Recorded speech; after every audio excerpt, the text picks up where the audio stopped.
Olá, seja bem-vindo ao Café no Front. Eu sou Sagran Carvalho, historiador, analista geopolítico e editor deste canal. Nos próximos minutos, você acompanhará um resumo estratégico das principais notícias, acontecimentos militares e movimentos geopolíticos publicados em nossos réus nos últimos 3 dias. Da guerra na Ucrânia às tensões no Oriente Médio, passando pela ascensão militar da China e pelos acontecimentos que moldam a política internacional, reunimos os fatos mais relevantes em uma única edição para que você compreenda o cenário global de forma rápida, objetiva e contextualizada. Pegue seu café e venha para o front. O porta-voz do Ministério das Relações Exteriores do Irã, Ismail Bagaei, negou que Teherã esteja conduzindo negociações diretas com os Estados Unidos neste momento. Segundo ele, os contatos diplomáticos em andamento concentram-se exclusivamente em conversas com Omã, voltadas à criação de um mecanismo temporário para garantir a segurança da navegação comercial no Estreito de Hormuz. A declaração surge em meio à persistente instabilidade no Golfo Pérsico, onde sucessivos incidentes envolvendo navios mercantes, petroleiros e embarcações de transporte de gás elevaram os riscos para uma das rotas marítimas mais estratégicas do mundo. Bagaei ressaltou que as discussões têm caráter estritamente operacional e visam reduzir ameaças à circulação marítima, sem representar uma retomada do diálogo político entre Teherã e Washington. O posicionamento iraniano contrasta com especulações recentes sobre possíveis avanços diplomáticos entre as duas partes. Ao enfatizar o papel de Omã como mediador e interlocutor regional, Teherã busca demonstrar que a prioridade imediata está na gestão da crise marítima e na preservação do fluxo comercial através do Estreito de Hormuz, corredor vital para o transporte global de petróleo e gás natural. A frota do norte da Rússia realizou, em 3 de agosto de 2026, um exercício de combate com disparos reais de mísseis no Mar de Barents, demonstrando a integração de meios navais, submarinos e costeiros em um cenário de guerra marítima de alta intensidade. Segundo o Ministério da Defesa russo, a operação envolveu o cruzador de mísseis Marshal Ustinov, o submarino nuclear K-266 Orel, a fragata Admiral Golovko e baterias costeiras do sistema Bastion. Durante o treinamento, foram lançados mísseis Kalibr, Onyx, Vulcan e 3 Granite contra alvos simulando uma força naval inimiga a mais de 300 quilômetros de distância. Moscou afirmou que todos os objetivos foram atingidos com sucesso. O exercício também destacou a permanência em serviço de plataformas da era soviética, como o Marshal Ustinov e o Orel, que continuam desempenhando papel relevante ao lado de sistemas mais modernos. Realizada nas águas estratégicas do Ártico, próximas ao flanco norte da OTAN, a atividade teve como objetivo treinar capacidades de ataque coordenado, reforçar a presença militar russa na região e demonstrar sua capacidade de dissuasão em um dos teatros geopolíticos mais sensíveis da atualidade. A Marinha dos Estados Unidos anunciou a destituição do Comodoro Joseph Samur do comando da tripulação azul do submarino nuclear lançador de mísseis balísticos USS West Virginia, SSBN 736. Após uma decisão baseada em perda de confiança em sua capacidade de exercer o comando. A medida foi tomada pelo comandante do Esquadrão de Submarinos 20, sediado na Base Naval de Submarinos de Kings Bay, na Geórgia. Samur havia assumido a função em agosto de 2025 e foi temporariamente transferido para o Submarine Group 10. Em seu lugar, o Comodoro Luke Kelvington assumirá o comando de forma interina. Segundo a Marinha, a mudança não afeta a missão do submarino nem seu cronograma operacional, uma vez que a embarcação encontra-se atualmente em período de manutenção. O USS West Virginia integra a classe Ohio e compõe um dos pilares da dissuasão nuclear estratégica dos Estados Unidos, operando com mísseis Trident II D5. Como é prática recorrente na Marinha Americana, o termo perda de confiança foi utilizado sem a divulgação de detalhes adicionais, não havendo, até o momento, qualquer indicação pública de falha operacional, incidente de segurança ou problema relacionado às operações nucleares da embarcação. Embora remoções desse tipo recebam ampla atenção devido à sensibilidade da missão desempenhada pelos submarinos estratégicos, autoridades navais ressaltam que substituições de comandantes por razões administrativas, de liderança ou desempenho fazem parte dos mecanismos regulares de supervisão e responsabilidade das Forças Armadas dos Estados Unidos. Israel recebeu discretamente um dos submarinos mais avançados de sua história. A Alemanha concluiu a transferência do Drakon, o mais novo e último integrante da classe Dolphin II, reforçando de forma significativa as capacidades subaquáticas e a projeção estratégica da Marinha israelense. A entrega ocorreu sem cerimônia pública nas instalações da TKMS, em Kiel. Após a conclusão dos procedimentos formais, a embarcação realizou sua primeira navegação sob a bandeira de Israel. O Drakon apresenta diferenças substanciais em relação aos submarinos Dolphin II anteriores. Seu comprimento foi ampliado de 68,6 para 73 metros, enquanto o casco redesenhado e a vela consideravelmente maior despertaram especulações sobre a incorporação de novas capacidades operacionais. Analistas de defesa avaliam que a estrutura ampliada poderia acomodar sistemas de lançamento vertical, VLS, embora nem Israel nem a TKMS tenham confirmado essa possibilidade. Caso existam, esses sistemas poderiam empregar mísseis de cruzeiro ou balísticos, veículos não tripulados, equipamentos de inteligência e meios destinados a operações especiais. A embarcação possui 10 tubos de torpedos na proa, sendo 6 de 533 mm e 4 de 650 mm, aptos a operar armamentos mais pesados ou equipamentos especializados. A incorporação do Drakon fortalece o poder de dissuasão naval israelense e evidencia a contínua modernização de uma das mais sofisticadas forças submarinas do Oriente Médio. Os Estados Unidos revogaram o visto da embaixadora do Brasil em Washington, Maria Luísa Ribeiro Viotti, em uma medida apresentada por autoridades americanas como uma resposta recíproca a decisões recentes do governo brasileiro. Segundo um alto funcionário do Departamento de Estado, a iniciativa não configura expulsão diplomática, mas representa mais um capítulo na crescente tensão entre as administrações de Donald Trump e Luiz Inácio Lula da Silva. Washington justificou a decisão com base em 2 fatores principais: a demora de Brasília em conceder o agremon ao indicado de Trump para a Embaixada dos Estados Unidos no Brasil, Daniel Pérez, e a recusa brasileira em emitir vistos para 2 diplomatas americanos que planejavam visitar o país para tratar de temas relacionados à integridade eleitoral, liberdade religiosa e liberdade de expressão. O episódio insere-se em um contexto mais amplo de atritos diplomáticos que se acumulam desde 2025. Nos últimos meses, ambos os governos adotaram medidas recíprocas envolvendo restrições de vistos, credenciais diplomáticas e acusações de interferência em assuntos internos. Enquanto Washington afirma defender princípios democráticos e a reciprocidade diplomática, Brasília sustenta que determinadas iniciativas americanas representam tentativas de influenciar o debate político brasileiro em um período eleitoral sensível. Diplomata de carreira e primeira mulher a chefiar a embaixada brasileira em Washington, Maria Luísa Ribeiro Viotti ocupa o cargo desde junho de 2023. Sua trajetória inclui passagens pela representação permanente do Brasil na ONU e pela chefia de gabinete do secretário-geral das Nações Unidas, Antônio Guterres. A revogação do visto é amplamente vista como um sinal de pressão diplomática calculada, suficientemente significativa para demonstrar descontentamento, mas sem atingir o nível mais grave de uma expulsão formal. O gesto evidencia o aprofundamento das divergências entre Brasília e Washington em temas políticos e institucionais e sugere que o impasse poderá persistir nos próximos meses, especialmente em meio à campanha presidencial brasileira. Caso não haja avanços nas negociações sobre o agremon do novo embaixador americano e outras questões pendentes, o relacionamento bilateral poderá enfrentar novos episódios de tensão, com potenciais reflexos sobre áreas de cooperação econômica, comercial e estratégica. O ministro da Defesa, José Múcio, afirmou nesta terça-feira, 4, que, diante de uma hipotética invasão dos Estados Unidos ao Brasil, a atitude mais racional seria abrir os portões, argumentando que o país não dispõe de meios militares nem de recursos financeiros para enfrentar uma potência dessa magnitude.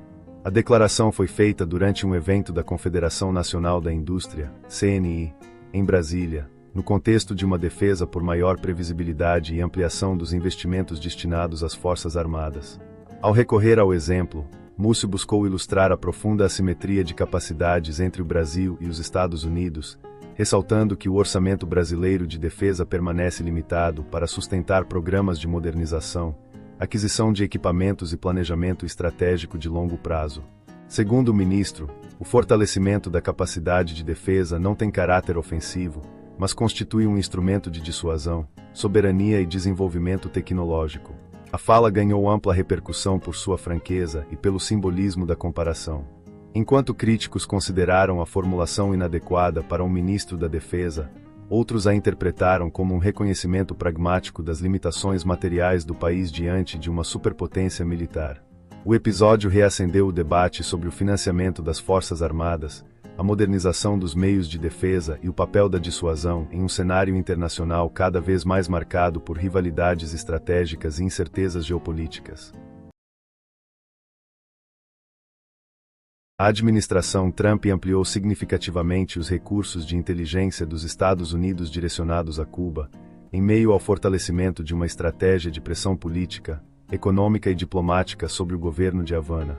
Segundo informações divulgadas pelo político, com base em fontes familiarizadas com o assunto, Washington expandiu sua presença de inteligência na ilha nos últimos meses, buscando obter uma compreensão mais aprofundada da situação interna cubana e ampliar sua capacidade de monitoramento estratégico.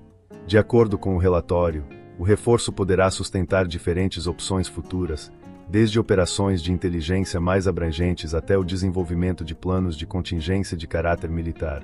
As fontes, entretanto, ressaltam que não há indícios de que uma ação militar tenha sido aprovada ou esteja em preparação imediata.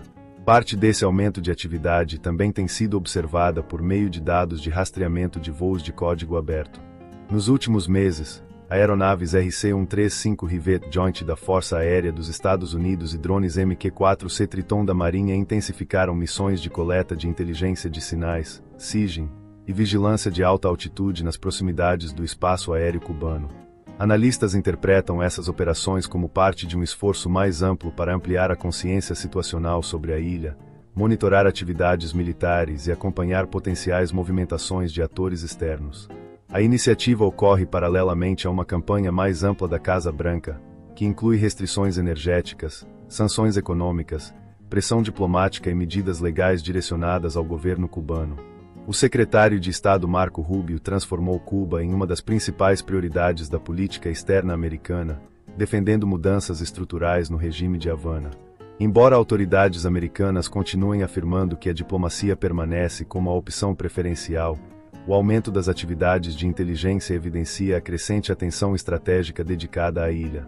O contexto também é influenciado pelas preocupações de Washington com a presença de capacidades de inteligência russas e chinesas em território cubano, especialmente diante da localização estratégica da ilha, a cerca de 150 quilômetros da costa da Flórida.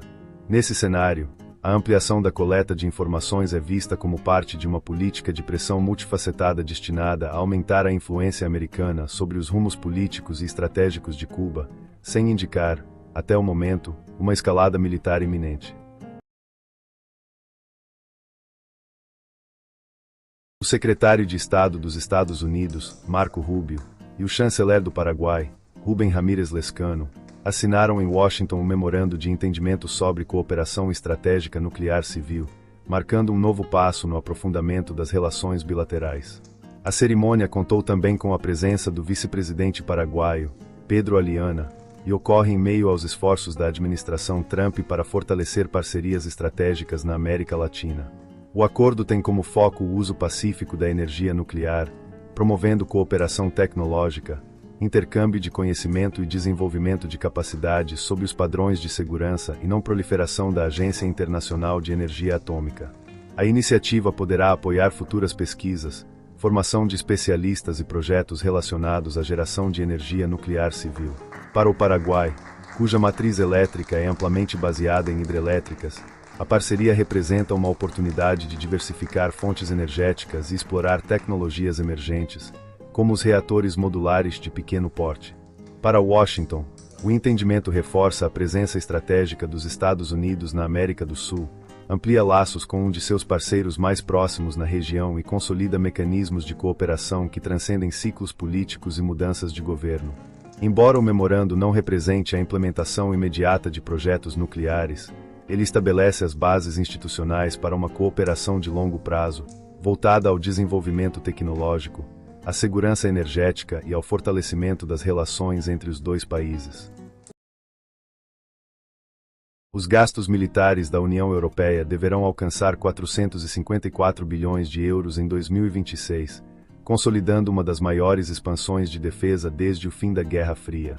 Impulsionado pela guerra na Ucrânia, pela percepção crescente da ameaça russa e pela busca por maior autonomia estratégica, o bloco procura transformar décadas de subinvestimento e fragmentação em uma estrutura de defesa mais integrada e resiliente. As metas são ambiciosas: elevar as aquisições conjuntas para pelo menos 40% até 2030 e direcionar 60% dos investimentos em equipamentos para a indústria europeia até 2035.